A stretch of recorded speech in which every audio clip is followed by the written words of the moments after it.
Welcome to our multimedia presentation for EDC 1200, Self-Education and Society, focusing on the question of how might education mediate difference and dominance.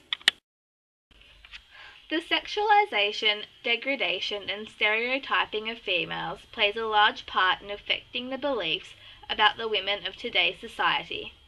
There has been an immense change in the value system, and this can be predominantly blamed upon the way that mass media outlets portray women. Not only are women displayed in an over-sexualized manner, but many women are portrayed in an utterly unrealistic form. This disgusting and exaggerated depiction of women has ample negative effects on women of all ages. It can lead to body issues, eating disorders, and low self-esteem. In the media, women are seen as sexual objects that have perfect bodies and not much else going for them, whilst men can be portrayed as attractive but still maintain an impressive repertoire of other skills. A situation where women are restricted and generalized in an unsavory manner is highly evident within Eminem's Miss Green.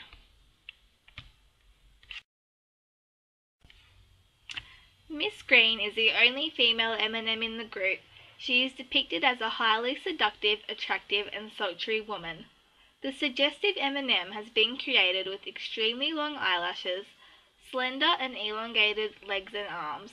Her body is predominantly smaller than the other male Eminems, and she is wearing white knee-high boots with a large heel. The evocative facial features and clothing transform Miss Green into a beautiful temptress. This is a typical illustration of female figures in advertisement. This presentation will focus on the sexualization and objectification of women, with the main focus revolving around Eminem's marketing choices. Along with explaining how this relates to gender roles in advertising, the presentation will address the question, how might education mediate difference and dominance? 21st century society is essentially media-driven. So what is the impact of the media's constant use of gendered language, idealized bodies, and sexual stereotypes on the viewer and the intended audience? Sexism, defined as attitudes, conditions, or behaviours that promote stereotyping of social roles based on gender, is rampant in advertisements. Sociologist Michael Messner tells us that audiences interpret, use, and draw meanings from media variously on the basis of factors such as social class, race, ethnicity, and gender. Many issues arise in concern to the portrayal of women in advertisements, specifically the constant depiction of women as sex objects and the issue of sexism, unrealistic body images, social comparison, and women's perceptions towards these advertisements. Not only are women underrepresented in advertisements, but they are also depicted unrealistically. Sexually overt advertisements are everywhere. In contrast to men, women in advertisements are depicted as inferior and subordinates.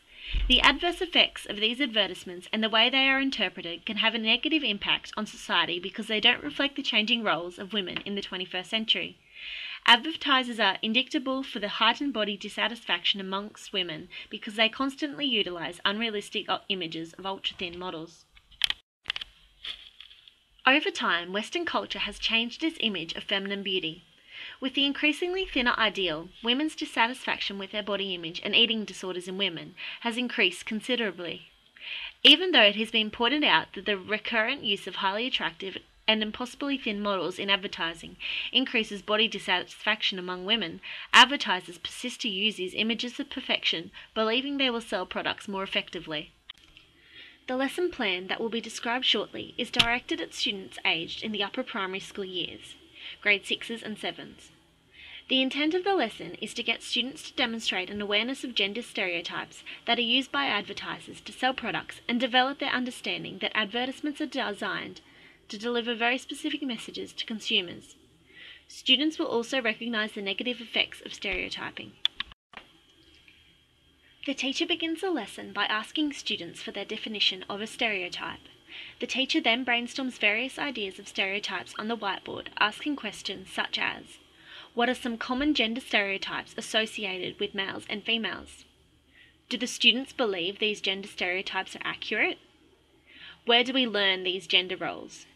Discussion prompts could include what people teach us these stereotypes, people in entertainment, sports, media. Ask for specific examples to list. In the first half of the lesson, the teacher directs students into a guided discussion considering the topic of gender stereotypes in advertising by explaining to the class that advertisers create campaigns directed at females that are different from campaigns directed at males. The students are asked to find examples of gender stereotypes in popular culture and discuss how the stereotypes affect their lives. This activity explores some of the ways advertisements tell us which gender a product is being marketed to. The teacher divides the class into groups of 4 or 5 and supplies them with a large piece of paper and some coloured markers. The teacher then explains that each group is to brainstorm a product that is advertised specifically to appeal to either males or females. Students have to consider what type of ad they would create, what techniques they would use to reach a particular gender, and where they would place their ad in order to reach their target audience. The students are asked to create an outline and storyboard for a television commercial for their desired product that they can then present and explain verbally to the rest of the class. Questions that the students can consider include: how is marketing to males different to marketing to females? Does gender-based marketing reinforce stereotypes? And what types of ads appeal to both sexes? Those who control the media world control the flow of information and the power of perception. As the media constantly promotes and beautifies the unfortunate fact of gender discrimination and inequality of the sexes, the issue of difference and dominance can be discussed and explored thoroughly in a classroom setting through the aforementioned lesson plan.